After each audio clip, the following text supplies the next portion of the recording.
Hello. Does your Sirius satellite radio get this prompt on a regular basis? It doesn't even have to be this particular model. It can be an older or newer model. Well, I have an explanation as to why it's happening, plus a fix, and I'll show that to you now. Okay, now you're looking at the base for the portable radio, and here is the actual radio. Why this is happening, and this was told to me by an engineer, not an engineer from Sirius, but an electrical engineer. Here's what he told me.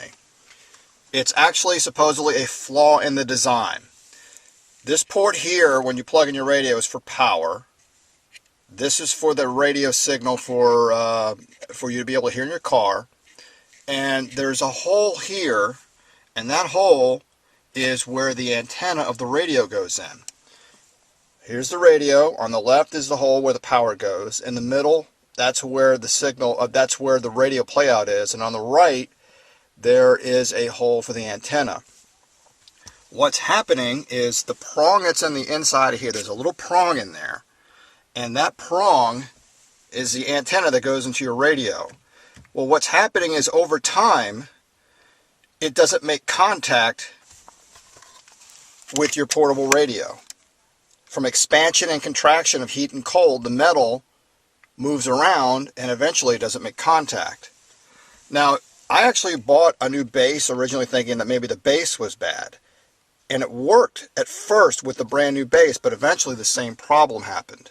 So now I'm going to show you a workaround to make your radio work. Okay, one thing I've done to make it work is I took a really small piece of Velcro and I put it on my radio. Now, with it resting here, it forces the radio to bend a little. I'm exaggerating the amount, but it's bending this way. And because of that, if this is the prong that's on the inside of the radio here that's not making contact, if I have the radio come in, it's forcing it like this. If this is the prong, I know it's kind of hard to see with this camera, but here's the radio.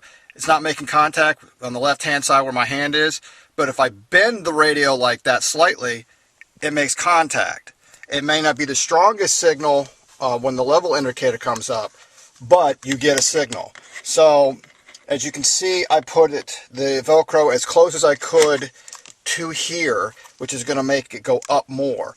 Now, your mileage may vary. You may have to put it on this extreme end and not go up as much. And you also could do it on the other side and make it go this way. But mind you, you need to be mindful of where you put it and how far you put it up. You don't want a really thick piece, a small piece like this. You don't want a really thick piece because if you have it go up too high, you don't make contact with the power. So it won't work. So I just have it generically here. I'm going to slide it in. Now I'm going to turn it on, and you may or may not get a signal. You will need to play with your radio to get the right signal. And I still don't have a signal just yet. You need to sometimes play with it. Sometimes giving it a little squeeze will help you.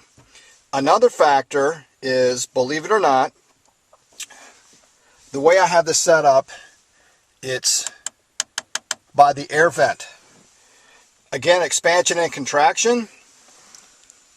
I crank up the heat and air conditioning. I go back and forth. Give it a minute or so. And the funny thing that happens is eventually you'll get a signal, because on the inside, that metal is expanding and contracting, and the little prong that's your antenna, because it's expanding and contracting, will eventually make contact with the radio.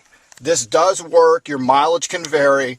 With this, originally, I got about a year out of my radio before it stopped doing it. And also the change of season. If you go in between, if you're in summer and your radio works great, and then you go winter where it gets colder, all of a sudden your radio may have problems working because of the same thing, expansion, contraction. You have to kind of play with the whole thing. If and the opposite can happen. You can be fine in the winter, and then in the summer when it's warmer, the same thing happens. But I'm going to stop down. I'm going to get the radio to work. I'm not going to go through the long process, but I'm going to show you an example of that yes, it does work. Okay, right now it's not working. I'm going to crank the AC, and I go between the AC and the heat. Right now it's on the AC. Sometimes you have to kind of squeeze it and play with it. You can see it's trying. Alright, right now it's on AC. Let me kick up the heat. Remember, expansion and contraction of heat and cold. It's crazy. But it eventually works.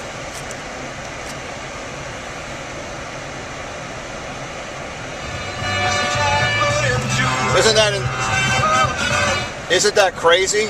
But eventually it works, and it will work for a good little while, and you might have to go through the whole process again.